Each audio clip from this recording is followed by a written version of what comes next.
Hello friends, कैसे हैं आप लोग। आई होप आप लोग अच्छे होंगे। तो मैं आप सभी के लिए सोशल साइंस हिस्ट्री से कुछ महत्वपूर्ण प्रश्न लेकर आया हूं, जो कि खान सर के द्वारा बनाया गया नोट्स बीपीएससी मंत्र से है। तो चलिए स्टार्ट करते हैं बिना देर किए। प्रश्न संख्या 203 है। कह रहा है कि केंद्र में कमज़ोर होने पर किस समूह ने प्रांतीय प्रशासन पर तेज़ी से नियंत्रण कर लिया। तो इस प्रश्न का सही उत्तर हो जाएगा ऑप्शन नंबर बी, नवाब और सूबेदार ने।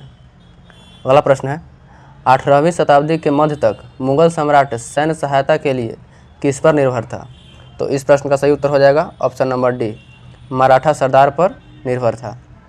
अगला प्रश्न है, मुगल शासन के तहत बंगाल का पहला स्वतंत्र नवाब कौन बना था।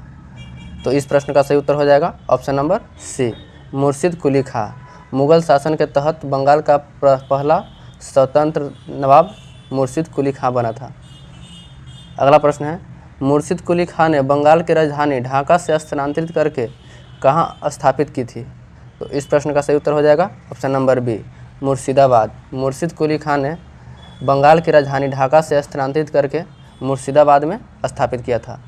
अगला प्रश्न है, मुर्शिद कुली खां किस महत्वपूर्ण मुगल पद पर थे। तो इस प्रश्न का सही उत्तर हो जाएगा ऑप्शन नंबर ए, दीवान के पद पर थे मुर्शिद कुली खां। अगला प्रश्न है, नवाबों के शासनकाल में बंगाल किस वस्तु के निर्यात के लिए प्रसिद्ध था। तो इस प्रश्न का सही उत्तर हो जाएगा ऑप्शन नंबर बी, सूती वस्त्र। नवाबों के शासनकाल में बंगाल सूती वस्त्र के निर्यात के लिए प्रसिद्ध था। अगला प्रश्न है, 1757 में प्लासी के युद्ध का सामना किस बंगाल के नवाब ने किया था। तो इस प्रश्न का सही उत्तर हो जाएगा ऑप्शन नंबर सी, सिराज उद दौला। 1757 में प्लासी के युद्ध के सामना सिराज उद दौला ने किया था, जो कि बंगाल का नवाब था। अगला प्रश्न है, प्लासी के युद्ध के बाद सिराजुद्दौला का उत्तराधिकारी कौन बना। तो इस प्रश्न का सही उत्तर हो जाएगा option number B, Mir Jafar. अगला प्रश्न है, स्वायत्त राज्य अवध के संस्थापक कौन थे। तो इस प्रश्न का सही उत्तर हो जाएगा ऑप्शन नंबर सी, सआदत खां। अगला प्रश्न है, सआदत खां को अवध का सूबेदार किसके द्वारा नियुक्त किया गया था। तो इस प्रश्न का सही उत्तर हो जाएगा option number C, Mohammad Shah के द्वारा।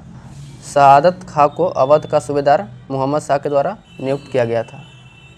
अगला प्रश्न है, सआदत खान के शासन में अवध वस्तुतः किस वर्ष स्वतंत्र हो गया था। तो इस प्रश्न का सही उत्तर हो जाएगा ऑप्शन नंबर बी, 1722 ईस्वी में स्वतंत्र हो गया था। अगला प्रश्न है, अवध के किस नवाब ने बक्सर के युद्ध 1764 में भाग लिया था। तो इस प्रश्न का सही उत्तर हो जाएगा ऑप्शन नंबर सी, शुजा उद दौला ने। अगला प्रश्न है, नवाबी शासन के दौरान अवध की राजधानी कौन सी थी। तो नवाबी शासन के दौरान अवध की राजधानी थी आपका ऑप्शन नंबर डी हो जाएगा, फौजाबाद। प्रश्न है, हैदराबाद राज्य के संस्थापक कौन थे। तो इस प्रश्न का सही उत्तर हो जाएगा ऑप्शन नंबर सी, आसफ जाह प्रथम। अगला प्रश्न है, आसफ जाह प्रथम को किस उपाधि से जाना जाता था। तो इस प्रश्न का सही उत्तर हो जाएगा ऑप्शन नंबर सी, निजाम उल मुल्क। अगला प्रश्न है, हैदराबाद मुगल नियंत्रण से लगभग कब स्वतंत्र हुआ था। तो इस प्रश्न का सही उत्तर हो जाएगा ऑप्शन नंबर सी, 1724 ईस्वी में। अगला प्रश्न है, आसफ जाह प्रथम को मूल रूप से किस मुगल सम्राट ने वजीर नियुक्त किया था। तो इस प्रश्न का सही उत्तर हो जाएगा option number B, Mohammad Shah ने। अगला प्रश्न है, मुगल साम्राज्य के पतन के बाद निम्नलिखित में से कौन सा उत्तराधिकारी राज्य नहीं था। तो इस प्रश्न का सही उत्तर हो जाएगा ऑप्शन नंबर डी, मालाबार। अगला प्रश्न है, आसफ जाह प्रथम को मूल रूप से किस मुगल सम्राट ने वजीर नियुक्त किया था। तो इस प्रश्न का सही उत्तर हो जाएगा option number B, Mohammad Shah ने। अगला प्रश्न है, मुगल साम्राज्य के पतन के बाद निम्नलिखित में से कौन सा उत्तराधिकारी राज्य नहीं था। तो इस प्रश्न का सही उत्तर हो जाएगा ऑप्शन नंबर डी, मालाबार। अगला प्रश्न है, औरंगजेब के बाद क्षेत्रीय राज्यों के उभरने का क्या कारण था। तो इस प्रश्न का सही उत्तर हो जाएगा ऑप्शन नंबर सी, कमजोर केंद्रीय नियंत्रण। अगला प्रश्न है, निम्नलिखित में से कौन सी सिख मिसल अंततः रणनीति सिख के अधीन राज्य बनाने के लिए एकीकृत हुई। तो इस प्रश्न का सही उत्तर हो जाएगा ऑप्शन नंबर डी, उपरोक्त सभी। अगला प्रश्न है, बंदा बहादुर को मुगल ने कब फांसी दी थी। तो इस प्रश्न का सही उत्तर हो जाएगा ऑप्शन नंबर बी, 1716 ईस्वी में बंदा बहादुर को मुगल ने फांसी दी थी। अगला प्रश्न है, मराठा पेशवाओं की प्रशासनिक राजधानी कहाँ थी?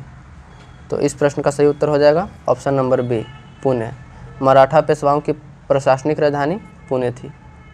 अगला प्रश्न है, मुर्शिद कुली खां मूल रूप से किस मुगल सम्राट के अधीन एक राजस्व अधिकारी थे? तो इस प्रश्न का सही उत्तर हो जाएगा ऑप्शन नंबर सी, औरंगजेब। मुर्शिद कुली खां मूल रूप से मुगल सम्राट औरंगजेब के अधीन राजस्व अधिकारी थे। अगर वीडियो अच्छा लगा चैनल को लाइक और सब्सक्राइब करें और बेल आइकन को दबा दें। जय हिंद।